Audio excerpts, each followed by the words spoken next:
Hey friends, my name is Steven with Leviathan Snakes, and for this week we have a really cool video that is a collab between us and Adam from Proper Royals. So he had posted the very first half of this video, and really you're not going to be able to watch this video without watching the first half to get like a full idea, so I highly recommend that you jump over to Adam's channel and check it out first. We're going to put links to it in the description below. Once you finish that video, come back over here, finish up the second half, and I hope you guys enjoy. Okay, so jumping back in the brand strategy, I really like your idea of having a 30% of their initial startup budget specifically for snakes. And we'll say that there's a snake budget and a enclosure budget. We'll get to that later on. But 30% being dedicated to adult breeders that they can use to learn, and then 70% being hatchlings that they can grow up. And by adult breeders, I mean that's male and female. Right. So they can get to it. They can get down to business and see what it takes to breed and get some breeding going. Another great point, I just give myself a compliment here. Another great point, though, I think, is you generally can get more dollar and more value for your dollar the younger the snakes that you buy. And I'll let you talk about it. I think you explain it more eloquently. But the mix of where to apply your dollars in females versus males and a strategy with hets versus visuals and where you apply that money to look down the road if you want to maximize your money right now, looking on a horizon 2 to 3 years, which I don't want to put words in your mouth. But for me, that success time needs to be determined in 2 to 3 years, not tomorrow 6 years. Or this breeding season either. And great point. Not 6 years. We got to get down to business. We got to figure out if this works or not. Otherwise, it's a hobby, and that's okay if it's a hobby. But we need to define that though too. Then, all right. So 30% goes to adult breeders, and then 70%. What are you going to invest in on the youngers? So I'm gonna use this, and again, I know that amounts are different for everybody and everybody's in different situations. Right. Given the context of the situation for these people, maybe they've like saved up money or anything like that. They have $10,000 that they can invest in snakes. So that way it's like easy numbers. We know it's like pretty much $3,000 for breeders, $7,000 they can use for hatchlings. Yes. And let's give one disclaimer. You're exactly right. Everybody's in a different situation. There are also videos on how to make a lot of money with $1,000 or $2,000. And Steven and I in private and some in public have discussed this because he and I both took different financial paths to where we're at and what we think works best for us. And it's because we're in individual situations. That's just the fact of the matter. There's not any one end all be all. So 10,000 is not unreasonable. There was somebody on my show that left a comment one time. They had spent $100,000 and had no clutches yet. That's wild. I mean, that's more power to them.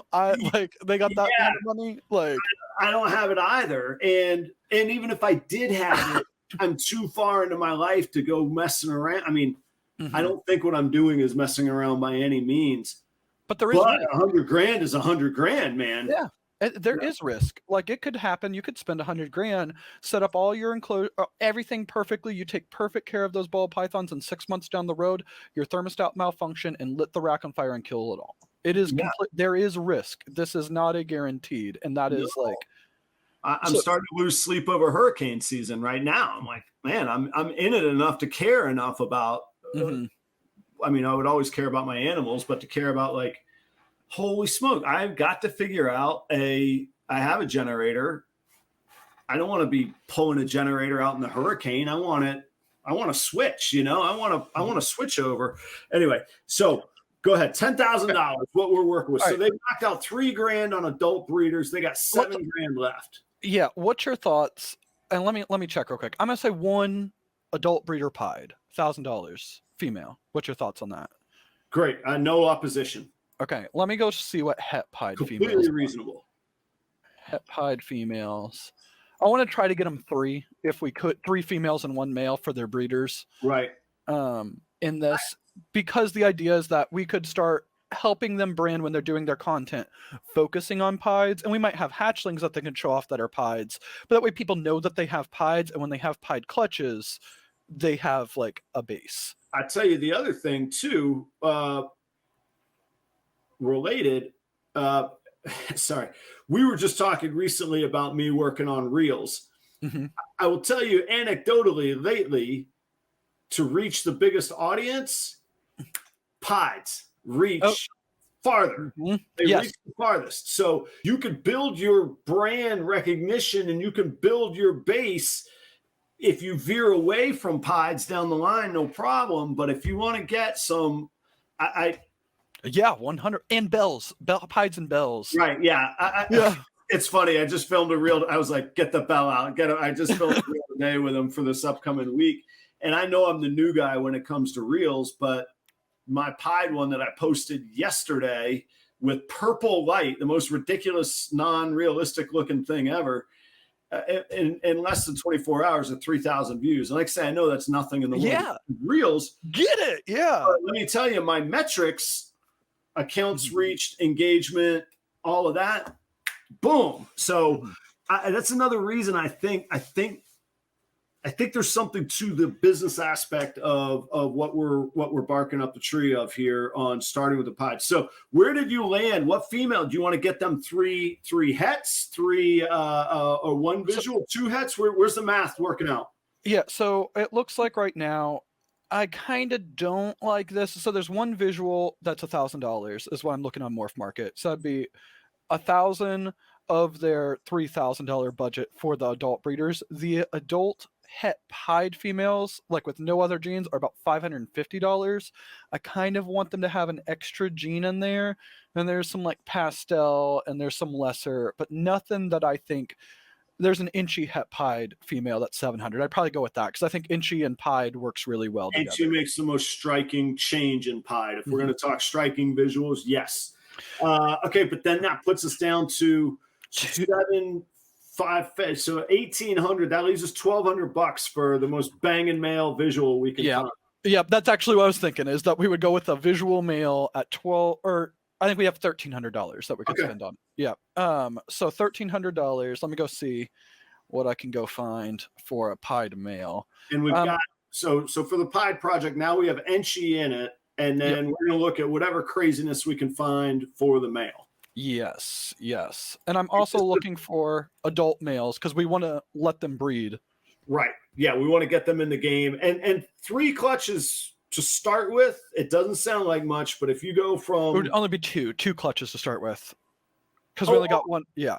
I thought we were getting 3 females. And I did, but we didn't have enough money for their budget on it. Because we had one female for 1,000. That's a visual.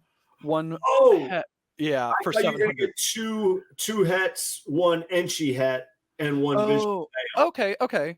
That's what I'm down for that. So that's coming up with 1,800.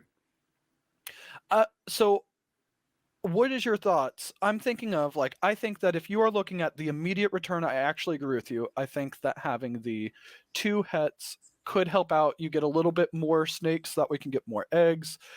The only thing is, long term, the visual pied female can be paired to anything.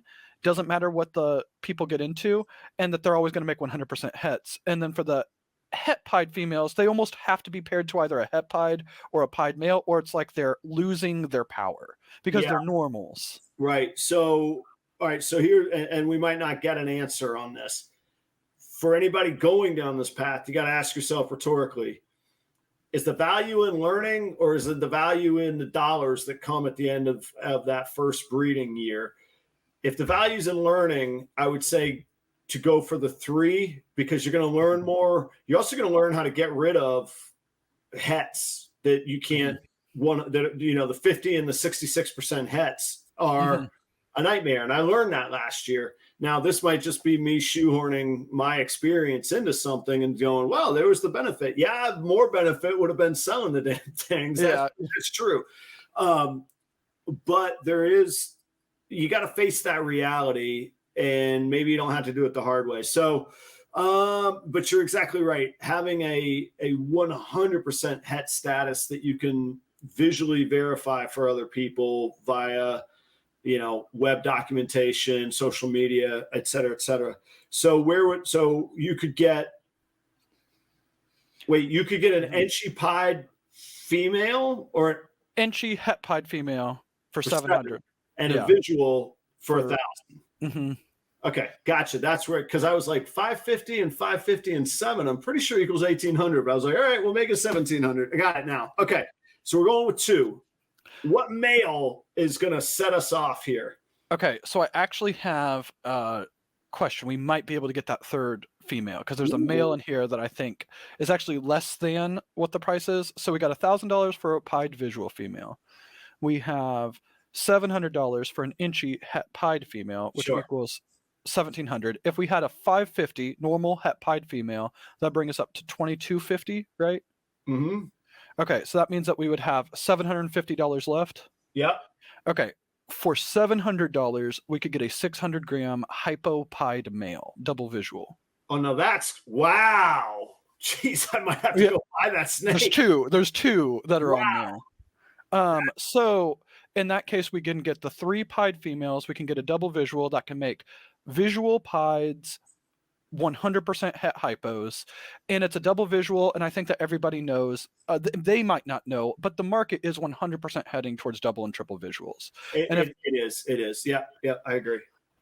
So if they are able to very, very quickly establish that we are in the hypo pied project, like specifically the hypo pied project, not just the pied project, they can make the pet level animals that are just pieds, like male pied het hypo or anything like that. They can make some awesome looking animals, but then they have stuff that is really, really suited towards other breeders who are like, oh man, I've been doing desert ghost pied, but I'd like to go for the triple visual and I want to do the hypo desert ghost pied. Yeah. The other thing too is I've learned, and it's been great to learn. I'm so thankful to learn it. Don't underestimate the value of repeat customers. The het bat, I sent off 3 66% het pieds to a customer, and I think I charged them $45 each plus shipping. I think for all 3 of them, it was $200 out the door, gone. Just take them kind of deal. They just bought the second most expensive snake I've ever sold in my life. That's awesome. That's awesome. And a hypo pied project can be pieds are cool. Hang on. Look at this over here. You know what I mean? Oh, I saw you at the show last year. How's your pied doing? Great. Check this out. You got that next step. And hypo is a very, very affordable recessive to get into. Maybe the most. I don't know actually what would be more affordable than hypo right now. I don't know, maybe albino, but no, I think hypo is awesome. And I think that it has, so when you think about like the triple and quad recessives, I think one of the hard parts for the triple and quad recessives is finding 3 or 4 recessives that all build on each other without covering each other up. And I think to do, yeah, I think hypo does that. It's the icing. It's the thinnest layer. It's the last layer. Let the meat and potatoes be the other stuff, but it's great. It is a nice touch on top. And these ones that I'm looking here are beautiful. You could easily take pictures of these animals and show off the hypo pied project on social media, and you can really build it up. So that's probably what I would advise them based off of what's available right now is visual pied female that's a breeder, inchy het pied female that's a breeder, and a normal het pied female that's a breeder, and then a 600-gram hypo pied male that it's probably not a proven breeder, but it is big enough where it could start breeding, if not now, in like maybe a month or 2, once you've got it out of quarantine and stuff. Those 4 snakes would be their breeders. That would end up being $2,950. They still have $7,000 to get real powerful stuff beyond just what they're going to start breeding immediately. And they can, again, when they're doing their like social media stuff, they have their brand, Origin Exotics. It's like this punk rock vibe. It's like pieds, I feel like, kind of break that because they're breaking the way that normal ball pythons look. Like it can all like align here on this one. So then they got $7,000, which is a lot of money to find hatchlings. That is a lot of jack to go shopping with, man. That is cool. So we could honestly, I don't even think that we need to go down that right now because I feel like pieds are there.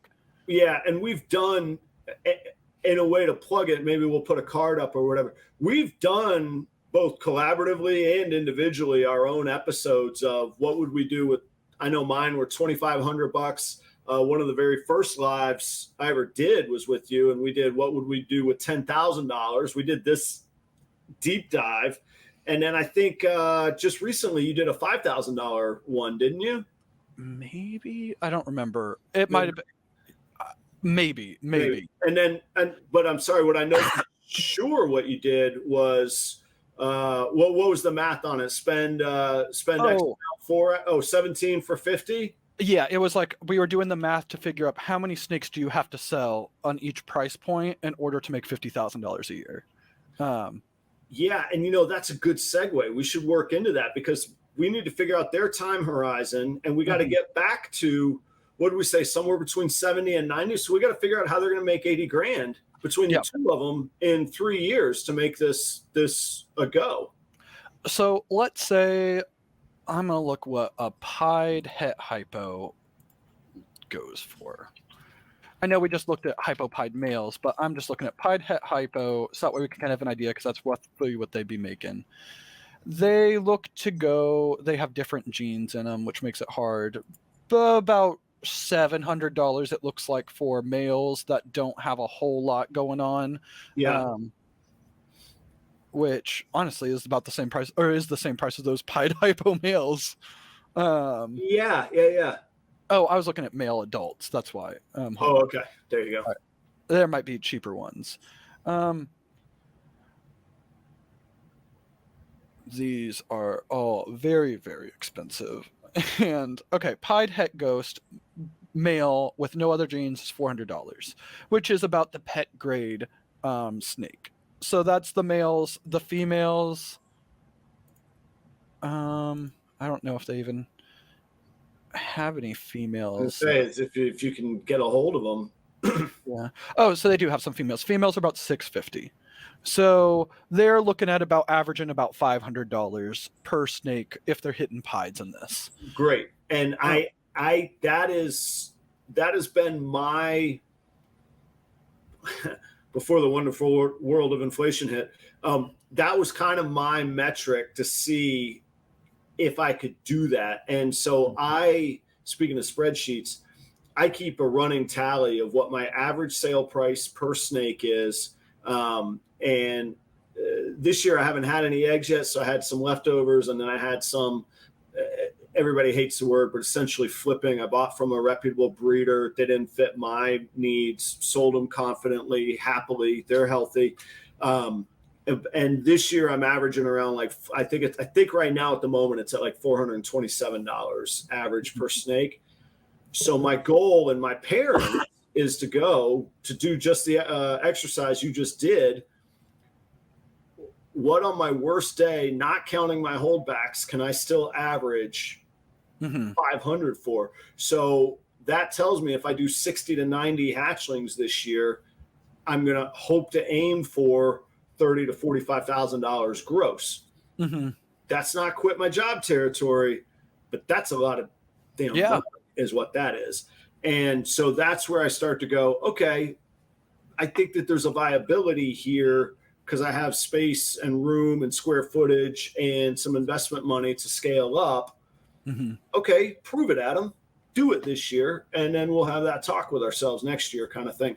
So they're going to have to get to 160 hatchlings that they sell. So to get that. Yeah, so they're realistically going to hatch 180. We'll hold back 10 to 20 probably, and maybe they sell some of the breeders. So okay, fine. Let's just make it easy math. They got to breed 100. They got to come up with 160 hatchlings. And what number do you? It's just no right answer here. But what number do you use for your average clutch planning? We do 6 because we always want to go on the low end. Like we want to plan for the low end of it. I think last year we averaged like 7 to 8 in there. But we would go on the low end, so I always say 6. Yeah. I said there was no right answer, but that was the right answer. You're exactly right. Plan on projecting. You always want to project under, and then hopefully when you execute, you're executing over, and you'll always end up on the good side. So 160. Sorry, my computer apparently is trying to process a lot. They got to have 27 clutches. Okay. So they're going to probably need about 35 breeder females. So that way, if some of them don't go and stuff. Yeah. And then you're going to need 15 males on top of that. Mm-hmm. Yeah, So snakes. Yeah. So, and they do have $7,000 that they could like invest, and they might be investing in higher end stuff that could drive up the overall prices and stuff. But I do think that that's a good benchmark, is that essentially part of their brand is that they need to get to the point that they have, what do we say, 35 breeder females and how many breeder males? Well, you do the rule of 1 to 3. You know, they're going to need 13 to go with that. This is one of my core tenets. I even said on the last show, I don't want clicks and eyeballs. I want hearts, man. Mm-hmm. I'll take 1,300 hearts over 30,000 clicks any day. Well, until it gets to a point where maybe a brand deal would outpay. Yeah. I'm selling snakes. I want the hearts because I'm never going to have more than 1,300 snakes. That's a hell of a lot of snakes. So I'd rather have deep, caring relationships rather than the quick click through. So yeah, you're right, and that's that whole idea of niching down. The other thing is that's going to attract, if they're sharing what they're going through, the people that it clicks with are probably going through the same thing. So it's probably attracting people who are on their second, third year season who are going, oh yeah, these two are right up my alley because it's relatable. Nobody feels like there's a power dynamic or a leverage like. Mm-hmm. What am I going to have Billy on my show and talk evenly with him? No, he's the man. He's up here. But if two people feel like they're at a level point, they have a better, easier conversation and a better relationship. You know. Mm-hmm. And then throughout all of their content, whatever they do, making sure that they're able to show the personalities of themselves and their brand. So it's about music, and it's about like. Doing a really, really good job, but doing it in a way that's not the exact same thing as everybody else. Like, again, going off of the jazz drummer and the punk rock singer, and like, so that way everything is cohesive with each other. So as they're building out content, and again, I'm not trying to like hit anybody who's ever done this. It's not a value statement, just a different brand. Their brand, if they were taking a picture of their ball python and they opened up the enclosure, they took a picture of their ball python, and there was a big urate right there in the picture. Even if they immediately picked it up and cleaned it because they don't want their stuff being like messy and they want them to live in a pristine condition, the fact that they publicly posted a picture where it doesn't reflect their brand value, it either makes them look like liars or that they aren't very good. Yeah. Yeah. So it's making sure that your brand, and we've talked about this before, staying on brand consistently is really important. And it's not just one thing. One thing isn't going to ruin it for somebody, but it's over and over and over and over and over again. Yeah, it's the habitual habits, which is redundant to say, but it's doing things it's doing things habitually until it becomes a habit. And that's any business. That's the standard. That's why. You know, the stupid old dining, and they're not stupid because they're useful, but you serve from the left and you clear from the right kind of deal. It's because it's practical. You don't hit somebody with an elbow if you're trying to clear from the left with your right. I did not know that. That was You can step behind a person and not interrupt their dinner if you serve them from the left and you clear from the right. I did not with know your that. Left and with your right. Oh. But it's all those millions of things that you do, like you say, you do it every time until it becomes habitual. And it's not that your snakes don't poo. It's that you don't take a picture of your snakes where they may have pooed, or you don't allow that to be a scenario that's shown behind the curtain kind of deal. And it's just, and the same thing goes on other types of content. If your brand is, hey, we want to be, like for us, like warm and welcoming, and we interact with, let's say we have a customer that we didn't really appreciate, and that, or maybe not a full-on customer, but maybe like a tire kicker type thing, and we like post, even if we block out the name, like the text message conversation on social media, and it'll be like, can you believe this person? They lowballed me so much. This is a like disgrace. That's right. What it does is it's saying that, hey, pay attention to us. We're warm and friendly, but if you make us mad, we're going to blast you on social media. And it's not the right brand. No, and it's back to that easy word for me of hypocrisy. But yeah, you're right. And people might not realize how much purpose you used that word one time really early on when I first met you. the purpose behind and intentionality behind what we're doing, there's a reason I talk the way I do on my show, because I brand it as my family's journey from ball python hobby to ball python business. I wouldn't be a good family business if I'm sitting here getting ripped on bongs and you know, being vulgar the whole time. Doesn't mean whatever I do outside of my own private time is my own private time. But here on my channel, that's just not going to be the case, kind of deal. And that's something that I think about. It plays into guests that I have on. I will have plenty of people on, but we always talk about it ahead of time. If I think like, hey, on your content, usually you there's this activity or this behavior. I'm not down on it. I don't care. It just can't. I don't want the brand alignment that way. That's all. Yeah. And I think that for Aaron and Jennifer, for Origin Exotics, that knowing what their brand's voice is, what their values are, what they stand for, what their story is, will help inform all of their content, because they'll know how to like position their content. If they're going to say like, we want to be mold breakers of the highest quality, and they're posting, here is our I don't even know, normal ball python, what extra gene is in it, just like everybody else does. Everybody does this. It's right. Like, it just kind of, it doesn't really align. It's like figuring out what exactly are you doing that's different, if that is their brand. Yeah. But it might not be their brand. Brand might be like, we want to show, I don't know, beautiful animals to a world who needs more beauty, kind of thing. And it's just beautiful animals, and that's all that they're doing. Like, well, and it can be in their business practices, it can be in their interactions, it can be in their maybe they're super bullish on crypto, and they go, we are going specifically. I mean, I wouldn't recommend this, but maybe they say we only deal on the blockchain. Mm-hmm. We're the first entirely ball python based company on the blockchain. We don't deal in cash. We will deal in cryptocurrency. Mm-hmm. I don't know. That's a heck of a niche, and maybe they only need 20 buyers in a year, so they're fine. Well, eventually they're going to need 160 buyers in a year. Mm-hmm. But yeah, it could be in how they do business or how they choose not to do business. Maybe they're so specifically ethics driven that they won't vend in certain states, or that's going to be their stand, that it's such and such free, or I'm not sure. There's all kinds of ways outside of the product itself to brand values.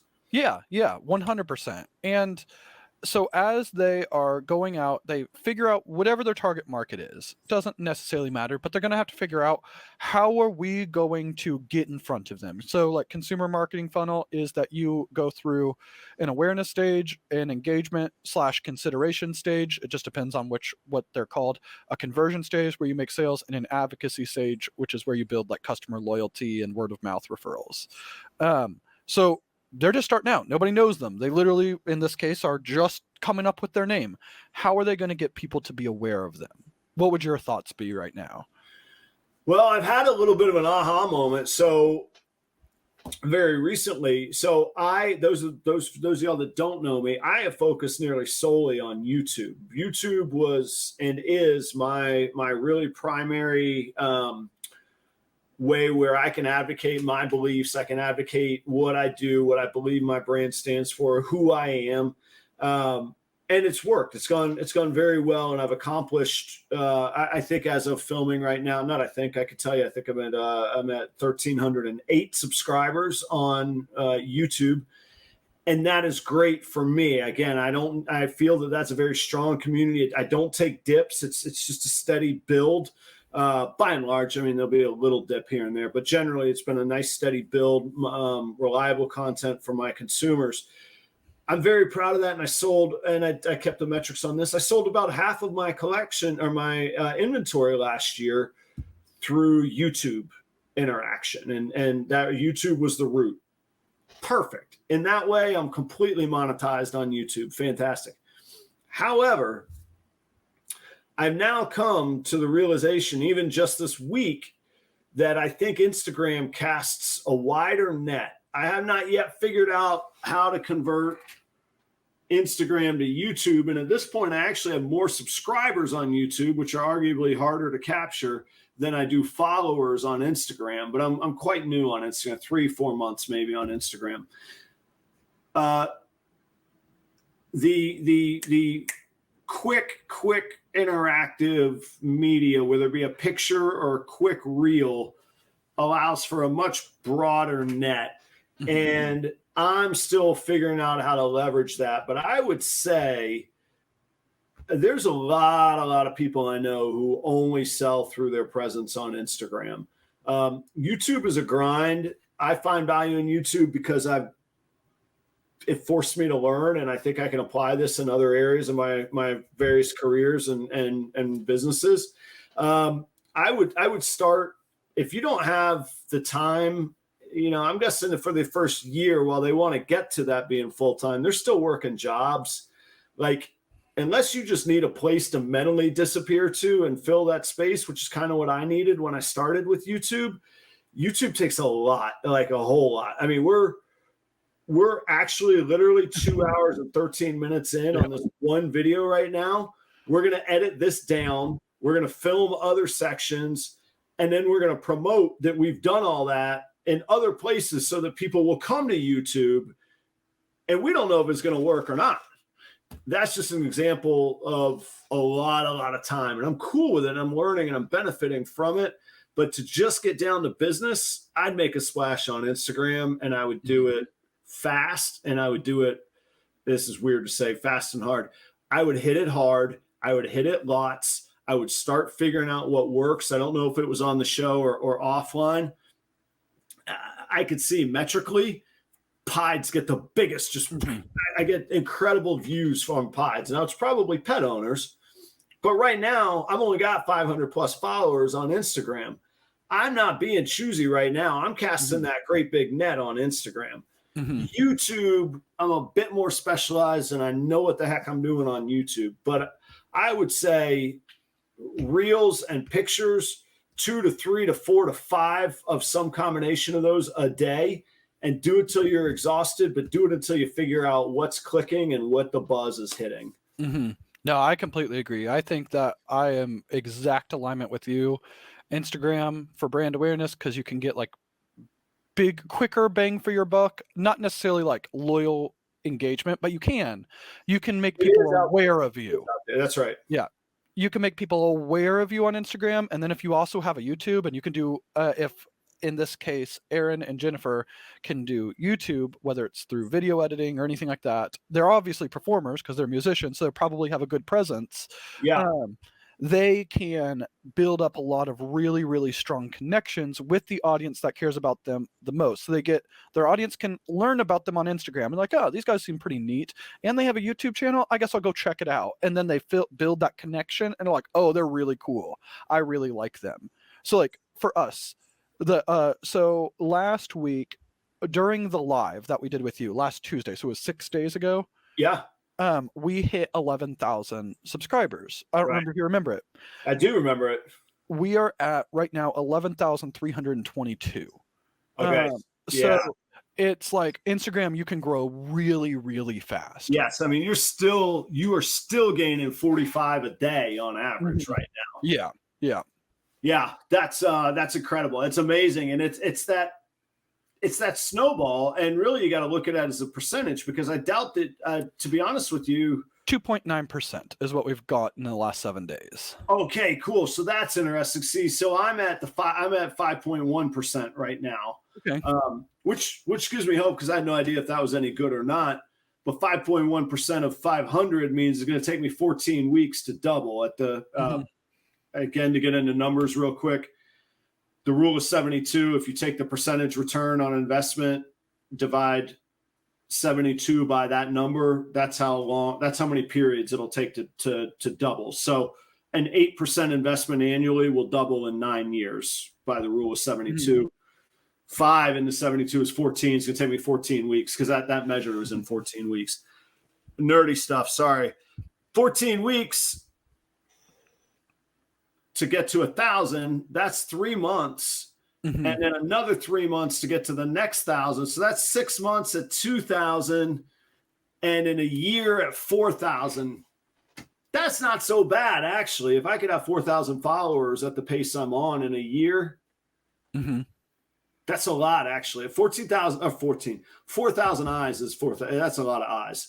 And especially if it's converting them to YouTube viewers, even if it's a tenth of them, that's 400 more YouTube viewers. I'm only going to have 60 to 90 hatchlings this year. I like those odds. And I know we talked about this a little bit on the live before, but I'll do a very, very quick recap for this video since they were going to be separate and all that stuff. Yeah. But for Dylan and Jennifer, my advice would be for Instagram is that they make their content, just like you were saying, like reels, pictures, good quality that reflects their brand and shows off their animals. And they don't just make content and like sit it and forget it, that they actively go out and engage with the community. It's a really great point. If they are making a picture and it's a beautiful pied and they post it on their Instagram, maybe some people will see it as Instagram pushes it out, but if they have 100 followers at the beginning, they're probably only going to get about 100 people to see it, maybe. But if they're going out and actively commenting on other people's stuff and liking their stuff, and then those people come to their page and they engage with their content, one, it's like if you have 100 followers and in an hour you could go in and comment on 25 different like accounts, like their pictures, comment on them, meaningful interactions in an hour. 25, I don't think that's unreasonable. That means you have 25% increase to a brand new audience immediately. Because you're so small at the beginning, so you can get really, really quick bang for your buck. So this new audience that comes in, they see your account, they like your account because it's good content and that your brand is so strong that they immediately feel like that you have a personality. You're not just every other snake account that's on there. They engage with you, maybe they follow you, and this happens enough, and Instagram itself recognizes like, oh, here's a new account that has like no followers, but whenever somebody new comes to their page, they're always liking their pictures. Maybe this account has pretty cool content. Let's go push this out to new people. And then that's how you can start the algorithm picking up your stuff and start trending on hashtags and things. Yeah. And I would add to it, sorry, not to add to it, separately from it. You know, you and I have talked so much about staying on brand, doing the right things. I would encourage people, take some risks. You gotta find, you can't be paralyzed by all of these rules and all of these boundaries. Yeah, 100%. And so this is a thing that I mention whenever we talk about social media, specifically Instagram. A lot of times people get frustrated in the early stages that they can't get an audience, or they're like, why would anybody follow me? Nobody knows anything about it. And that they'll participate in one of two behaviors, if not both of these behaviors, and they will 100% ruin your account. Straight up ruin it. And by the time that you realize that it's ruined, it's too late, and Instagram has essentially shadow banned you. And it is follow for follow or buying followers. And this is actually like an advice I just recently saw in a marketing subreddit on Reddit, and that somebody was talking about like, how do you build a social media account in 2022, and somebody had commented on the thing saying that you have to buy followers at first, so that way it looks like you have enough clout to attract your target audience. And the reason why this is one absolutely terrible advice and don't do it is that Instagram promotes accounts not based off of how many followers they have, but based off of how does interaction and engagement within their followers and people who are not following them relate to the account. So if you have 10,000 followers because you bought them all and they're not real, and you post a picture, nobody's going to comment on it. Nobody's going to like it. Nobody's going to do anything. But what Instagram sees is that it's not that you had 100 followers and nobody commented on it. It's that you had 10,000 Right. people who followed you and none of them commented or liked it, which means that the content must be absolute garbage. And if it's absolute garbage, Instagram is not going to push that out to other people because they don't want people to see garbage content on their platform and be like, oh, Instagram sucks now, I'm going to leave this for TikTok. Yeah. And because of this, if you buy followers or if you do follow for follow, the reason follow for follow isn't as bad as buying followers, but realistically, when you do follow for follow, your followers end up following you only so they could get a higher number, and they don't actually care about your content. And because they don't care about the content, they don't engage with it. Yep. That's why if you do it, you'll see this all the time. You could go on Instagram all the time and you can find accounts with 10, 15, 20,000 followers that get 50, 60, 100 likes. Yeah. They've got followers, they've done follow for follow at some point. They may not have done it for a while, but at some point they've done it, and that's why they're getting so low reach, is because Instagram recognizes like, oh, this account isn't making good content. And they might be, but because they don't have a way to recognize it in the algorithm, they won't push it out to people.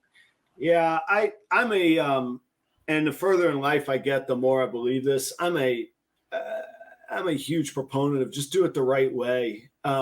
It's a longer slog. It's less fulfilling. We don't think about those rational explanations when we sit there and look at the dude that good and well just started, and you're like, he's got 9 posts and there's 800 followers. Like, and I'm trying to analyze their pictures and figure this out. I don't know if they did it the right way or not. I have no idea. But what good does it do? Again, it comes back to, if you keep faking it, you're going to get caught. Maybe you don't get caught on Instagram. Maybe, God forbid, you sell a $3,000 snake that isn't what you say it is. Then you're going to get caught. Then you're going to get blacklisted and well known in the community for the wrong things. So doing it right is really important. Something that you made me think of when you were saying things not to do. I completely agree with that. Do it right. Don't take the short, because there's not shortcuts. They would be the way if it was legitimate. It's just, that's the story of life. Like, you can't, but another thing that I find myself, and I don't know if there's a marketing business side to it or a technical explanation, but I call it the competition fallacy. We forget immediately that everybody's in a different situation, and what's good for one person isn't necessarily good for another. And we sit there and we start comparing ourselves to all these other accounts and to other breeders. And I get this overwhelming feeling of like, oh my gosh, it's May and I don't have any eggs. Look at all the eggs out there. Man, you're following 2,000 accounts. You're going to see some eggs, man. Like it biologically, Adam, do the math. You didn't really start actively pairing and seeing activity, whether you paired or not, till really December. You ain't gonna have eggs right now. It's just not real. So, and there's a million things that way. Oh, how can I possibly get in the game if I can't afford a desert ghost and everybody else has one? Well, too bad. Figure it out another way. But it just builds such resentment and wastes so much time, because it's literally nothing you can do anything about. You should only worry about what we can control. And I don't mean Russia setting off a nuclear bomb. That okay, if that keeps you up at night, that's fair. I hope that doesn't happen. What I'm saying is, in a business standpoint, you can't waste valuable time and mental livelihood on resentment and want and competition fallacy when you could be putting that effort towards either creating content, reaching customers, doing the outreach that you're talking about, building your awareness. You could be doing a million things, planning your dream business plan for the next year, working on your pairings, cleaning, making new reels, all of those moments, you don't get them back. And if you just spend it mad at something that shouldn't even make you mad, it should just be cool to see other people's cool things, So watch the comparison fallacy is what I call it. And I I'm not above it. I get caught up in it too sometimes, and you just got to step back when that happens and go, whoa, this is absolutely ludicrous to have these feelings or thoughts right now. Yeah, no, I agree. And it's hard because it is like people make such amazing things. And it does happen where you can see somebody who creates, let's do social media, for example. Somebody creates a piece of content. They don't do anything wrong. They just create some content. They take out their phone and they film a snake, and it's just a snake being a snake, and they flick their tongue, and the video gets 1 million views. Right. Yeah. And it happens. And you're like, how? Why did they get it? Like, right. But it's not, there's no use being mad about it. It just happens. No, and you go like, there's people I know, and I'm like, if 200,000, you didn't earn. I'm like, you didn't earn those. You just put out crap. Well, you know what? They figured out something I haven't figured out, and it needs to be the motivation, not the resentment. It is really the thing there. So where do Aaron and Jenny turn from here? Okay, so I say that we go ahead and cut this short here in a second. We can kind of do a little bit of wrap up on here, but we'll jump back into this. So right now, we'll just do a recap of what we've gotten for them so far. Great. So we have talked about the client in this situation and who they are as people and what makes them unique as people. And we found through everything tonight. Mm-hmm. That theme stayed the whole way. True to themselves. Anybody watching this, be true to yourself or true to your brand that you're going to put out there. Mm-hmm. So once we figured out what makes them unique as people, then we found a way to bring that into their brand. And the way that we said it is that we were going to use Origin was the name of their college band that they had created. That's right. How they met. So they're going to name their business Origin Exotics. And then they have this really cool story that, because people always ask, where did you come up with the name? It's a question everybody asks. Yep. They have a really cool story that makes it seem so personal, and it builds a deeper connection between Aaron and Jennifer, who are fake people and don't exist, and the audience and their potential customers. It makes you feel like you're part of their journey getting there. Yeah. We talked a little bit about visual elements of branding, where you had talked about with the restaurant and the resort that you were with, how they did the whole discovery feature, which I think was super cool. So maybe doing a similar thing with you, just taking pictures of the stuff that makes you feel really, really unique, the things that are most important to you, and figure out what are those colors.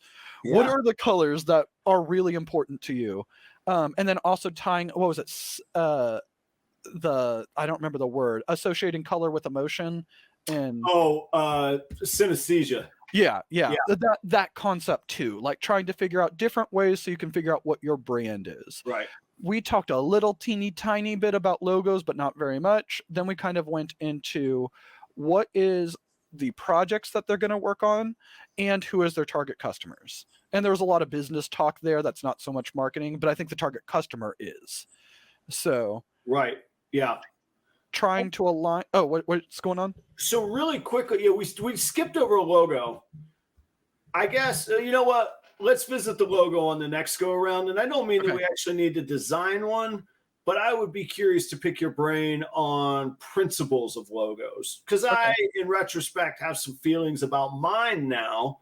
Mm-hmm. It is my brand now. I'm 2 years in and I love it. But in retrospect, I would probably do some things different. And I may very well, I won't rebrand the name Proper Royals, but I may very well rebrand or evolve that logo sooner than later, actually. We have changed our logo twice. It's always been very similar. It maintains a similar theme, but we've streamlined. We had one and then we streamlined it. Yeah. So yeah, let's visit that because that's a good story too. And you've told me it before, but we should recap it because it fits this. So sorry, that was my because we should cover that. I think there's some lessons to be learned in logo design too. Mm-hmm. Beyond that, beyond their projects and things like that, and what their voice is going to be, we talked about social media and what they should and shouldn't do on social media, and we pretty much were like Instagram and YouTube. If they can do it. If they can only do one, I feel like Instagram is going to give them quicker bang for the buck. YouTube is all, like you said, a grind. It is a grind. We didn't talk about either almost the toxicity levels and both avoiding it, but also literally not standing for it. Instagram is kind of nice because by its nature, you can write a tirade on there if you want, but nobody goes to Instagram for tirades. The writing is not much on Instagram, in my opinion. Facebook seems to breed it, and then YouTube, if somebody wanted to use the platform for awful rants or calling people out, they could. In my experience, the YouTube algorithm or whatever filter device they use in the comments, I deal with very little, very, very few snarky comments. So, I mean, at worst, they're snarky. The vicious ones, I don't even get, man. And maybe it's just me that people don't think I'm a good target for it. Maybe I'm just lucky that way. But YouTube and Instagram have been the healthiest places for business as well for me. Yep. I completely agree. I really like both platforms. Of the platform, which I don't really post on ever, but I lurk, Reddit, I feel like is pretty not good. Yeah, I think so too. And it's pretty Wild West, right? It's pretty unpatrolled too, right? Yeah, for the most part. They have moderators per like individual subreddits, but right. It just depends on what the subreddit is. Exactly. Who the yeah. As far as a policy, it's pretty unpatrolled. Yeah. Okay. But overall, I feel like that this would be a good, solid way, like if we were to like pretty much put this all into a document and present it to our fictional client in this situation, where they could immediately start making content. They know what their brand is supposed to be. They can start like taking pictures of their snakes. They know what to kind of like, how they need to talk for it and what to put out and some strategies for it. So I think that this is a good start, but this isn't a complete brand strategy. Essentially, we were able to get through their identity minus the logo. Right. And we were able to start a little teeny tiny bit on the awareness phase, which means that there's the rest of the awareness phase. There is the engagement phase on how they're going to build up trust and rapport. There's the conversion phase, which is how they're going to sell their animals. Right. And there's the advocacy phase, which is how are they going to build loyal customers that create word of mouth marketing. And not all of it's done immediately. It takes years. We are literally as in Courtney and I are 2 years into this, and we are still like pretty predominantly in the awareness / engagement phase. I was going to say that's the same for me, going right back to that initial conversation I had with my wife of I'm going on YouTube. I'm going to figure this out. I'm going to establish a customer base so that when I'm ready to sell, when I am selling, I'm ready to sell versus, okay, I got all these snakes. Now I'll start that. You can't do that. You got to be ready ahead of time. And this hatchling season that is still, the height of my hatchling season is still going to be 4 months away. That was the target date. I didn't know when. I didn't know it then, but I know it now. I only had to move 15 hatchlings last year. I'm hoping to move 75 this year. So, yeah, it's a business. That's why it's a business. It's a long view. There's not a get rich quick. You got to do it right, and you can't take the shortcuts. No, I completely agree. And I know that we are about to get off here, so I'm going to do, because again, I don't know whose channel this is going on. But yeah, exactly. If we're on Leviathan Snakes, definitely go check out Proper Royals. Like, he is an amazing dude. Love his live stream. It is Tuesdays at 8 p.m. It is honestly probably one of the best, most supportive, welcoming communities ever. If you've never shown up, jump in, drop in the chat, and just say hi, and you'll get 30 people telling you hi immediately. Like, there's like 30 people like Steven in the chat that have educated me. The community is great. I've learned a whole lot, but how do I put it? One expert probably can't share the knowledge that 20 or 30 or 40 slightly above amateurs with a little bit of experience and no egos can share freely. We learn so much. We bring on great guests. And again, I've just been humbled by the community. I hope to see it, but also check out Leviathan Snakes. As you can tell, Steven knows his marketing. He also knows his killer snakes. So if you want to see well-produced guideline a benchmark for how to do it right, check him out. And he's doing something right because he's got 11,000 followers on Instagram, and I assure you he didn't pay for a single one of them. So check out, not a single one. I would die before I did that. Yeah, I mean that's not in the veins of guys like us. So yeah, we'll pick it up next time, and there might be multiple next times. Who knows? Yeah, we'll get it. All right, sounds good. It's been awesome. Thank you so much, Adam. Yeah, thanks for putting this together, Steven. We'll do it again soon. I'm gonna sign off and hit the sack, man. All right, sounds good. All right. See you, Steven. Thank you so much for watching. We hope you enjoyed it, and I know that it's been a little bit since Adam put out his first half until we're getting this one out, but we finally got it up. Please don't hate us forever. So, if you guys enjoyed it, please like, comment, subscribe, and we will see you next week.